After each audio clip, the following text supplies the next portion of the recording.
Hi everyone, welcome back to my channel to a new blog. সকাল সকাল উঠে fresh হয়ে গেছে, আর সেদিনকার স্কাইটা খুব ভালো ছিল।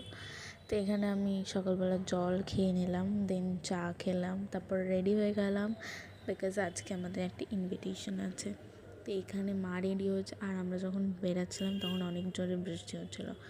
বাবু, আমি, মাসি, মা গেছিলাম সোদপুরে একটা উপনয়ন বাড়ির ইনভিটেশন, মানে আমার মামার ছেলের ইনভিটেশন।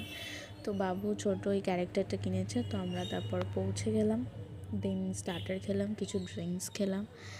এখানে বেশ খুব সুন্দর ডেকোরেশন করেছে, বাট জায়গাটা লোকজন যা বলেছে তার থেকে অনেকটা ছোট হয়ে গেছে। তো এখানে মামা বাড়ি থেকেও লোক এসে বনি এসেছে, ওই এসে না আমাদেরকে দেখে অবাক হয়ে গেছে। তারপর এখানে সব ফটো তোলার ধুমকি চলছে।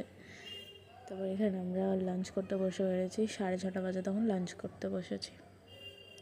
তারপর 7:45-8টা নাগাদ বনিরা বেরিয়ে যাচ্ছিল, মামা বাড়ি যাবে, যেহেতু অনেকটা রাস্তা, প্রায় 3-3.5 ঘন্টা লাগবে গাড়িতে। এখানে বনি যাবে না বলে কাঁদছিল, দেখো কেমনি চিৎকার করে করে। তারপর আমি ড্রেস চেঞ্জ করে নিই বিকজ ওটাতে অনেক গরম লাগছিল, আর এই বাচ্চা ছেলেটার উপনয়ন আছে। তারপরে আমরা গেছিলাম জুডিওর কালেকশনটা বেশ ভালো লেগেছে। আমাদের বালিগঞ্জের থেকে সোদপুরের কালেকশনটা আমার অনেক ভালো লেগেছে, স্পেশালি ফ্ল্যাটসের আর স্লিপার্সের কালেকশন আমার অনেক ভালো লেগেছে। তারপর এই শপটাতে গেছিলাম খেলনার, এখানে একটা ভালো গিফট নেওয়ার জন্য। আমরা অন্য কিছু দিয়েছি, আমরা একটা রূপোর চামচ দিয়েছি, আর একজন ছিল, সে এরকম নর্মাল গিফট, ভালো গিফট দেবে বলে গেছিলো। তারপরে আমরা চা খেলাম, বান্টি, মামি, দাদা আর আমি।